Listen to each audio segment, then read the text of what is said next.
name is David Silverman.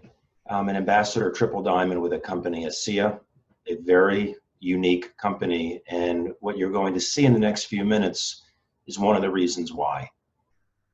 Companies are formed by people. And if these people have pure integrity and pure hearts, then it trickles down to the entire company. And we have something very rare at ASEA. Tyler Norton is the chairman of the board and one of the founders of the company. And what you're going to see is a recording that was done on December 5th, just yesterday. And I hope that it will give you a feel for what we have here. Very unique, not just in the world of network marketing, in the world of business in general. So enjoy this. Karen Riley is VP in charge of marketing for North America. She starts it off and introduces Tyler. Enjoy.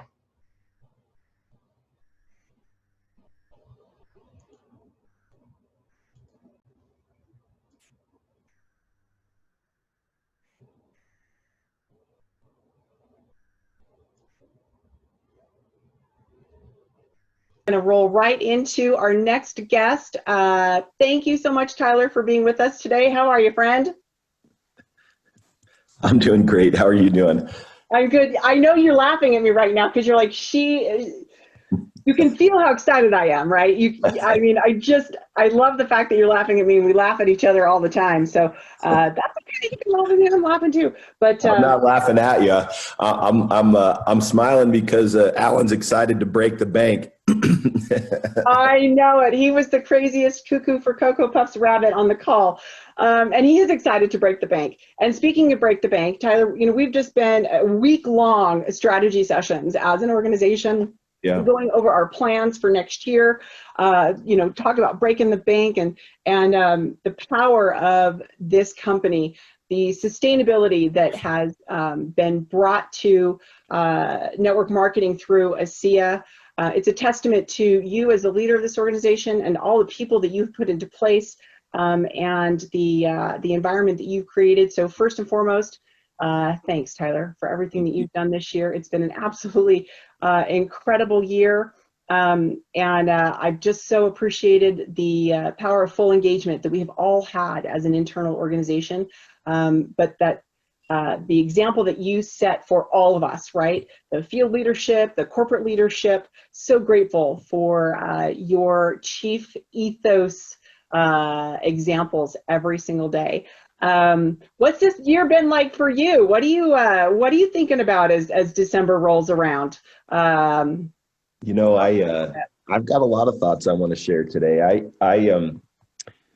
Karen, I had a really interesting experience last week. So my father-in-law came over for dinner and he was driving a new truck and well, actually, I got to restate that. He came over to drop something off. We happened to have dinner ready, and we said, "Well, have you had dinner? Stay and have a visit with us." So Allison's dad and mom came in to visit, and I went outside I don't know if it was getting something off the front porch, and I saw this truck, and I said, "Did you buy a new truck?" And he said, "I did."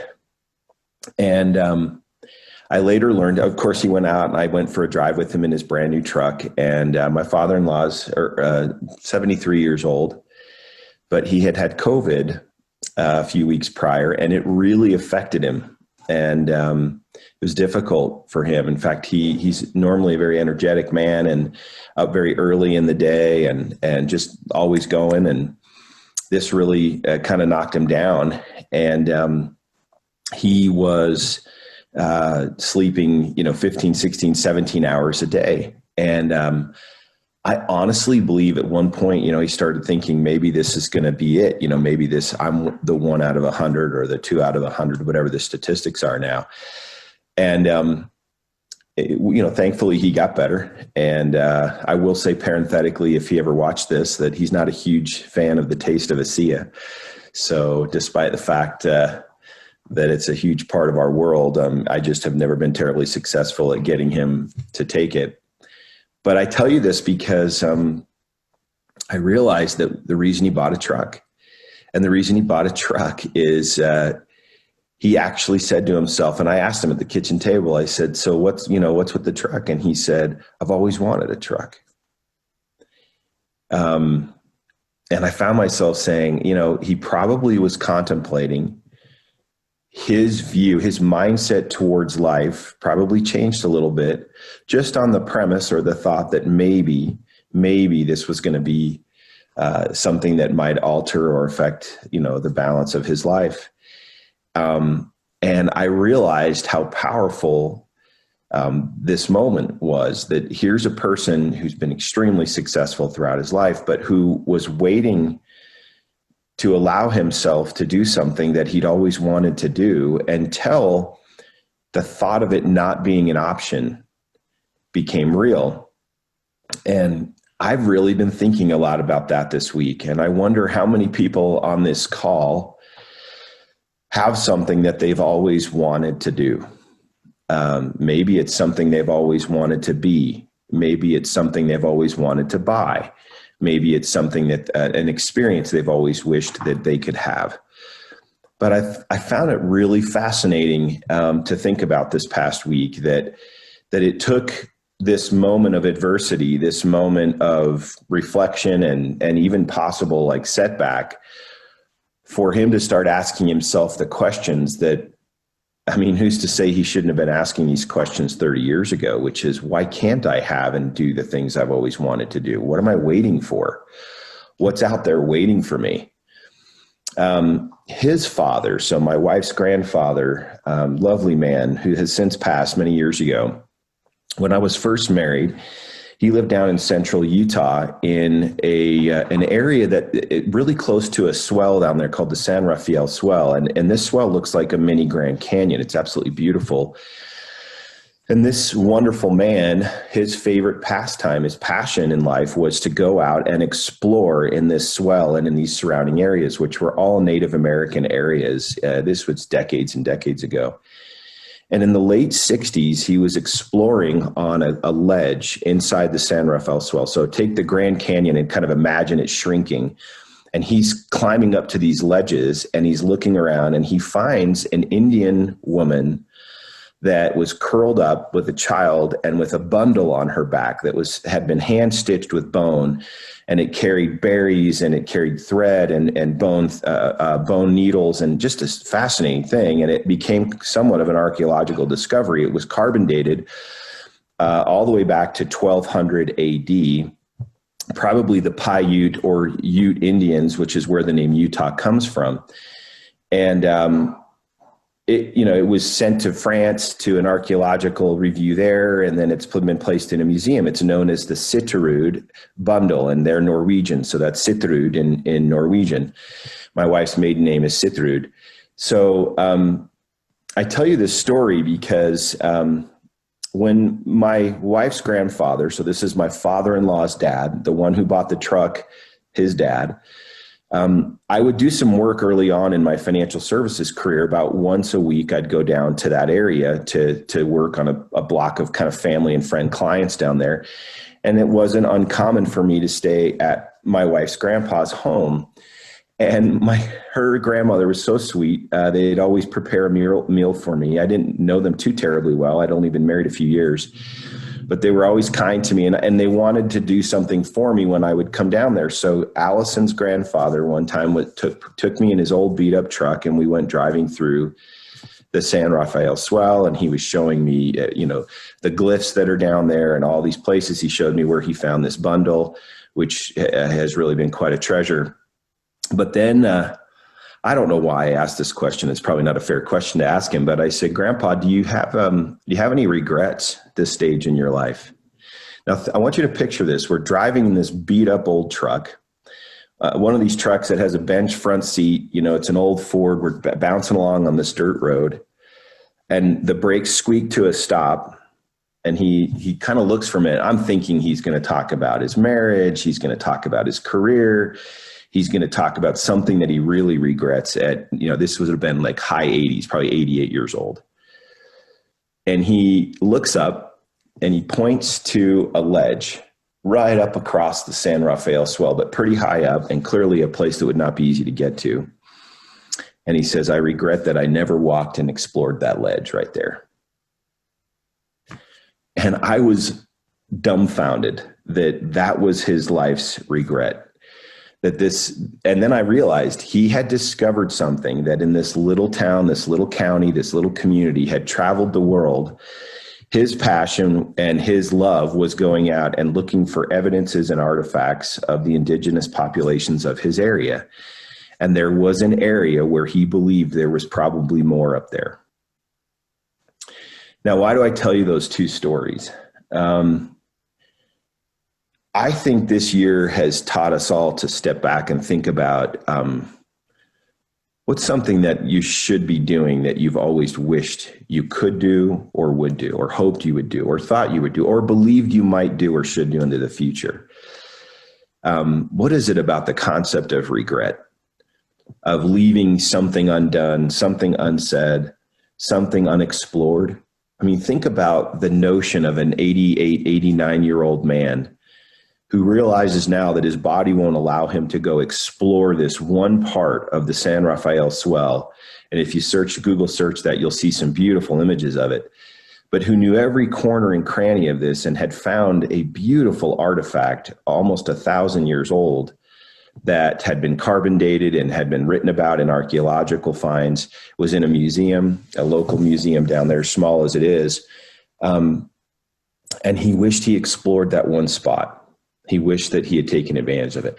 My father-in-law, I don't know if he had a brush with death with COVID, but you know the drill with all the media and all the things that are being said, realized that, hey, I'm not immortal. I don't have forever.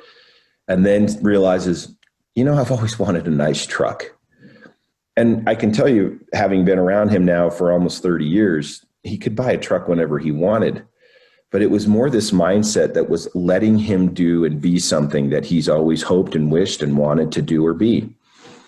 I really wonder how many people on this call right now, some 650 to 700 people, plus anyone on Facebook Live, how many of us harbor some vision for ourselves, some hope for ourselves, something inside of us that maybe some adversity, maybe some awakening would enable us to realize that if you've always wanted it, then now is the time to go get it. Now is the time to do it. Lean into that sense of self and identity that you've always known you've had, but maybe have never done. I challenge you to hit the mute button on the remote control in your life, on any voice around you that is somehow signals that you can't lean into what you can become. I'm not suggesting you should take ridiculous risks. I think this business opportunity is one of the most risk-adjusted and risk-favorable opportunities in the world. But what really, really gets to my core is not so much even the business opportunity, not the 2x, which I think is a very leverageable thing. It's more about the awakening inside of you of what you've always wanted, something you've always wished you explored. Maybe your ledge in the San Rafael swell is just some element of your potential, something you know is inside of you that's been never given an opportunity to grow. A metaphor that might be healthy to think about. And before the metaphor, a quick story. Years ago, when we lived in a different home, we had a garden in the backyard. My wife just loves to garden. And I remember my son, Caleb, who's now almost 19 years old, was about 3 or 4 years old at the time. And we planted a row of carrots.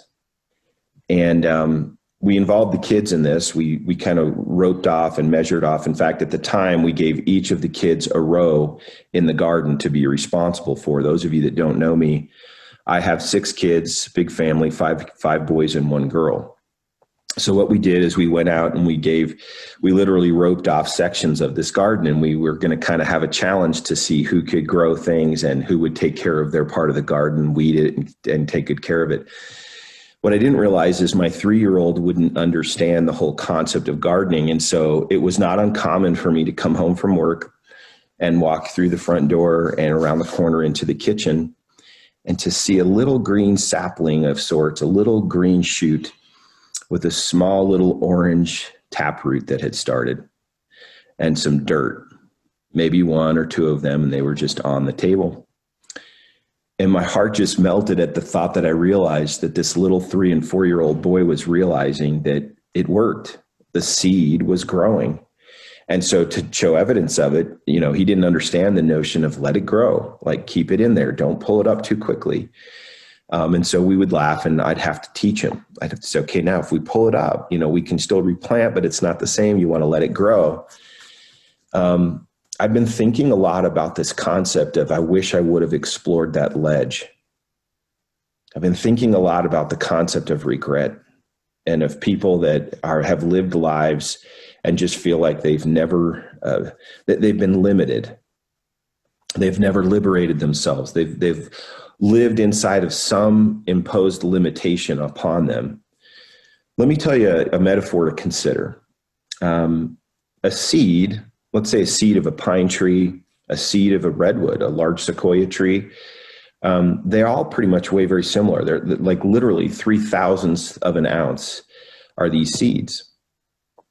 In Japan, they will plant seeds of various different deciduous trees, and there's an art, it's an ancient art of creating a bonsai tree. Now, a bonsai tree is not reference to the species of the tree, it's the way the tree is treated. And if you know anything about this, what they do is, let's say it's a little spruce tree or a pine looking tree, when they start to grow that tree, it's just a normal spruce tree. But at a certain point in the growth of that tree, they will in fact unplant it, pull it out of its planter. Bonsai means to be planted in a box, by the way. The Japanese translation of bonsai is planted in kind of a space. They'll take it out. They'll, of course, prune the top of it. They'll even use, a wire, a strong wire, to manipulate the angle of the trunk of the tree or the branches of the tree. That's why they have these weird shapes that look unnatural and beautiful, to be sure. But the real story here is they knock off all of the dirt around the root structure until they find the taproot. The taproot, of course, is like the carrot, the central root that goes down from which other root systems pull off. And they will prune, or they will tie off, similar to pruning, the taproot, and then they'll replant it. And they'll plant it for a season of time and nurture it, and then they'll unplant it again and they'll tie off the taproot. And what really results is, over time, the mature tree has been, in fact, it matured, but its growth has been stilted or stunted by this approach to the taproot. Now, the same 0.003 of an ounce, right? If you were to take the largest redwood tree, known as the General Sherman tree, in Northern California, named after a Civil War general, that tree is over 100 feet in circumference at its base. In fact, mathematicians have taken the dimensions of this tree and determined you could build over 30 homes with 5 bedrooms each just from that one tree. The root structure on that system is massive. And yet they start from the same 0.003 of an ounce seed. I wonder sometimes if we were to compare that to humans and to us and to our lives. And I wonder, who are the voices or the people that might have tied off your taproot, that might have unplanted you prematurely, not given you the chance to grow? And over time, how maybe that feeling of being limited as opposed to liberated has become something of an acceptable environment or acceptable dynamic. Like my father-in-law, in a very simple way, I know I'm overstating this, by the way, it's just a truck, but it's the mindset that says, well, we can't afford that, or I shouldn't do that yet, or I'm going to do that someday. If 2020 has taught us anything, I think it should teach us of the sanctity of the now and the importance of deciding what it is we want and have always believed we deserved and could go get. And then stop having these unintelligent conversations with ourselves that might be informed by somebody who was uprooting our plant early on, or in our teens, or even midlife, and tying off our tap roots, such that we start to feel that it's normal to be a pine tree that's only 2.5 feet tall, when the same seed or similar seed has yielded something 100 feet wide and several hundred feet high.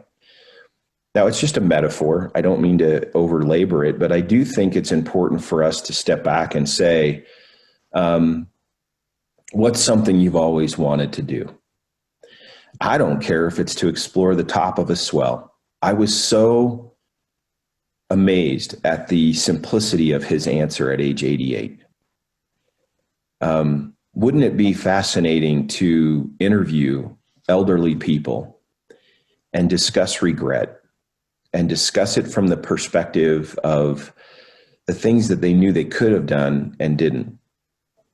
Shouldn't we all take a minute and be thankful for where we are today, but use this opportunity right now, especially the month of December, as you start to process what 2021 can be?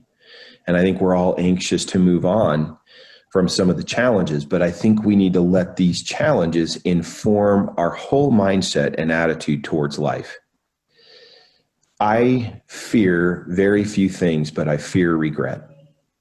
I don't want to regret. I don't want to feel like I didn't explore the top of that cliff, or I always wanted a truck. And I think it's an important awakening for all of us to say, let's go after the things that we've always known we wanted. I don't think we should have a brush with COVID that sets us back several days. And, he was sleeping 18 and 20 hours and he said, I didn't know what was going on. I just knew I had no energy and was really tired. And I think in reality started wondering, is this going to escalate and I'm going to have trouble breathing? And then I'm saying, did I really do the things I wanted to do? So that's what's been on my mind. Is I want to challenge all of you to consider, and I've said this before, I don't know what role ASEA can or should play for you in this process, but I know this, it can be, it can be an enabler for whatever it is you might be feeling. And it certainly is an environment and a cultural infrastructure that promotes this notion of go explore, go to the top of that ledge and find out if there's an artifact up there. Explore your potential, explore who you are, explore what could be. And I love knowing that we've created an economic infrastructure in our compensation plan, along with promotions like this, along with a cultural infrastructure around you of people that believe in you and want to inspire you to do and go for these things. And if you've always wanted a truck, then let's go get the truck. If you've always wanted to explore some part of your life, whatever that might be, let's go do it. And if there are limitations to you feeling like you can, then let's use ASEA as a tool and as an engine, both culturally as an infrastructure to get you there. Now, I just want to close with one thought on what that means. Would you agree with me that salt and water are normal, average, unremarkable? I think you would. Go to your kitchen, grab some distilled water, dump some salt in it, shake it up, leave it there for a few days until it's entirely saturated. And what do you have? You have saline. Pretty normal. A large percentage of our body is made from salt and water, by the way. When you go to the hospital and you get an IV, what do they give you? They give you saline. But in some ways, it's pretty normal. What is it about what we do that makes it so incredibly unique? We introduce energy. That's what we're doing. We're introducing energy to something very, very normal to make something very, very unusual. Very useful, very impactful, unique and singular. But if you stop and really think about what is it that we have done, we're introducing very, very carefully calibrated at very careful dynamics, but we're using the power and harnessing the power of energy. That should tell you something. How have we taken something that anyone can make in their home and made it something incredibly unique? Is through the harnessing and use of energy. And you know that energy cannot be created, can only be transformed. Why am I telling you that? If you feel normal, average, unremarkable, if you feel like saline, you need to let us introduce the energy of our culture to you and help you to do something and become something extraordinary. You need to let us. because in my deepest recesses of my heart, that's what I get so excited about. I want to be a part of an organization that is awakening whatever limitations keep you from exploring the ledge of the San Rafael swell or buying the truck you've always wanted. Let the energy of our organization and the sharing of that energy in a very powerful way with you and with the people you invite find expression in such a way that you move from being maybe feeling like I'm just sailing, I'm just normal, when in reality, you're incredibly powerful, but there needs to be an energy transfer. Just stop and process that for just a minute and think about the metaphor of taking something so ubiquitous and simple as saline, introducing energy properly calibrated, properly done. There's tons of parameters, there's tons of quality control dynamics, but what in essence have we done to create the ability to have something that signals? Nothing moves or mobilizes without that energy. No signal is sent without energy. And I find it fascinating to stop and just process how simple that is, how elegant that is, and how transferable and cardinal that truth is when you consider who you are, what you've always wanted to either buy, do, become, explore. It needs energy. It needs mobilization. The molecules need to move in you. And you've got to be willing to step into that, to lean into that unknown, to quit having that unintelligent conversation that says, I can't. And by the way, I've said before, because I think it's genuine and true, I'm not just saying that's the only thing that can happen to you here at ASEA. No, you can do that in so many settings. But for Pete's sake, let's go do it. Let's do it together. And if you feel that corner of, I haven't explored that yet, I haven't done what I've always wanted to do, I haven't become what I've always known I could become, now is the time. If 2020 has taught me anything, it is now is the time. Do not wait any longer. One last thought. My brother John is such a massive influence in my life, and over the years has collected quotes and poems and gathered them in like books this big that he shares with our family. Just an awesome influence in my life. One of the stories that was in one of the thought books that he put together tells the story of a village during the Second World War in France. The village gathers together as the war is approaching on their town, and decides that rather than become prisoners of war ravaged by it, that they would gather as what they could carry, and they would head over the Pyrenees Mountains towards Spain. They make arrangements with a guide at the foot of the mountains, and understanding that they would need someone to take them over the mountains. And as the weather gets worse and the incline gets more challenging, they're really starting to be fatigued and ill-prepared. And this elderly gentleman hits a point where he just has nothing left in the tank. And he says, kind of just sits down on the trail, and he's been lagging behind everyone, but he's like, you know what? I don't think I can do this. The guide that they had hired to get them over the mountains to safety sees this man, doesn't say anything to him, walks to the front, as the story goes, walks to the front of the group to find a mother with a young baby, and turns around and walks back to the back of this group and puts the baby in the arms of the elderly man, and then returns to the front and begins walking.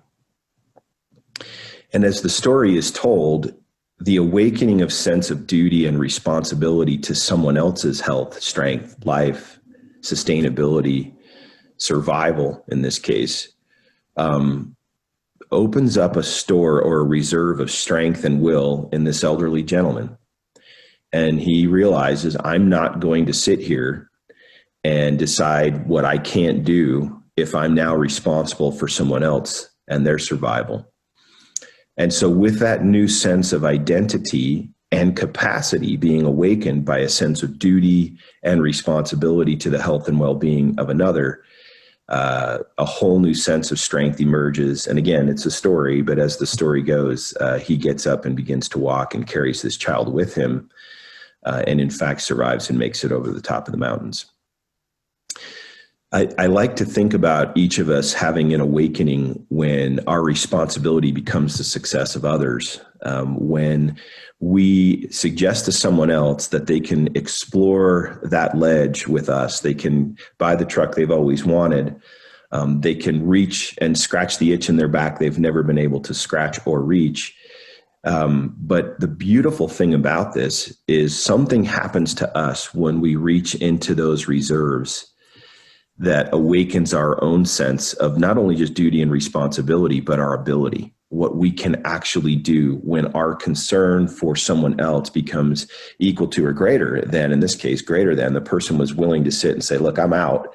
I don't have anything left in the tank. But when our sense of, I owe this to this child. Now, if I was the mother, I was thinking as I read the story again, if I was the mother, would I allow this to happen? But the guide was smart. And I think the story is very instructive. And so when you step into this and lean into this, there's going to be an awakening of other people who rely on you and depend on you to lead them. And I think it will open up and strengthen your taproot system of yourself. I think you'll grow and develop even stronger rather than feeling like that taproot has been planted in a box and it's not going anywhere. So these are some of the thoughts and feelings that have been going through my mind. I should pivot and just let you know, for any number of challenges or weaknesses we have as a company, we beat yesterday. We will have exceeded last year's sales results in a COVID year with some very serious challenges and setbacks. I don't need to go detailed on them, but it's been a tough year on a number of fronts. Professionally, I got a reach out from a business owner recently this week that I do some work with who was really, really struggling with his business. And I almost felt guilty to where we stand as a company in the face of so much adversity and setback in the world around us. You are to be thanked for that. But I think you should hear from me. This business is very strong right now, stronger than we've ever been in terms of our capital infrastructure and our financial health. We have no long-term debt. Stronger in our sense and commitment. As Karen mentioned, we've been deep in discussions about 1, 2, 3, and even 4 years out, what needs to happen here to continue to provide you with a unique opportunity, singular in this world, with products with no equal and a story to tell unlike any other story in the world that can impact people so favorably. And if you'll let it, it can take saline and turn it into something singular and unique in your life and in your body and in your health and in your own journey of leadership development and who you want to be. We will never stop. I tell people Chuck Funky will drip a hole in a rock. I want you to process that when I say that. What am I saying? It won't stop. That dripping will just keep going until it erodes a hole right in that rock. And as a company, honest and intelligent effort is always rewarded. And maybe sometimes it looks like honest, unintelligent effort, but we're never going to stop. And those things that might not be perfect or right now, we will continue to work on. We're just not going to stop. And so I like to think that if we can all take this attitude together, we're going to go on a ride together. And I don't really get too terribly excited about building bonsai trees. I know they're beautiful. I know they're appreciated. But the principle behind them is kind of like a caged animal to me. I like the concept of a redwood tree. I like to think about each of you as that redwood tree. I don't want to pull up the carrot before it's had a chance to grow. And I think you need to give yourself that opportunity to grow. As a company, we're stronger than ever. We will have outperformed last year on every major measurable criterion in the face of all these challenges. And there's nothing but bright and strong in our future. And I think you can feel very confident about that. And read my heart, read my voice, read my everything right now. We are sincere when we say we're coming to build something that's sustainable. I want a redwood tree, not a bonsai tree. And I want to liberate the taproots of this tree for all of you. And I want to awaken and take you out of a potted plant and put you into a forest where you can grow to your full strength. So use December to ponder these things. Take some time, pull back from the world, lay off your phones and social media and ask yourself, is there a truck you've always wished you would buy? Is there a ledge you've always wished you could explore? And let's be careful not to let those things slip away from us. So, Karen, I want to say thanks to you for letting me join you today. And if there is something specifically, Karen, that you wanted me to hit on that I have not touched on, these have just been the feelings that have been in my heart today. But if there's something more practical on the business level and you want to Q&A it, I'm happy to share anything that you wanted the team to hear. I think the team has heard exactly what they needed to hear today. Just like reading a great book for the second time, you pick up new things every single time. So Tyler, absolutely beautiful comments and remarks today. I can't think of a single thing that I would have you add. Thanks, Karen. Well, let's remember we have babies in our arms when we get tired. We have other people that are really relying on our leadership to get us over the mountain and provide life for them. And I've always felt when I get really self-centered on questions that are centered on me, I'm typically going into a cloud that's not thinking about others. And I want to challenge all of us to say, let's move forward in a way that that reflects our understanding of that truth. I do wish all of you very happy holidays. I hope you'll take some time to enjoy the people you love. I hope we can all breathe a little deeper and relish the moments a little bit more with less assumptions about, things always staying the same. I think things are going to continue to change. I will say this, Karen, I was speaking to someone this week who was really insightful and talked about how the world's not going back to what it used to be, but it's going to be better. And so many of the challenges that we've been set with this year have instructed and informed all new ways of thinking about things, new ways of doing things. And I'm very optimistic about the future, not just for this company, but for our world. And I think we can play a role in helping each other to do those things we've always wanted to do. Buy the truck, guys. Buy the truck. Let's go figure out how to pay for the truck. Buy the truck. Don't wait till you're 75 saying, I always wanted a truck and I almost died 2 weeks ago. I should go buy the truck. Let's go buy the truck. Let's go do the things we want to do. All right, Karen, I've probably hammered the nail through the wood, but that's how I feel today. Well, we're grateful that you are here with us, Tyler, as founder of this organization, as we continue to move into an incredible year. And again, thank you to all of our ASEA community, our family, our support structure inside and outside the HQ headquarters for making this year so powerful for so many people. Until we see you again, we hope that you stay awesome, ASEA. Have a great, safe, and happy holiday season. And we will see you in 2021. Goodbye, everybody. See you guys.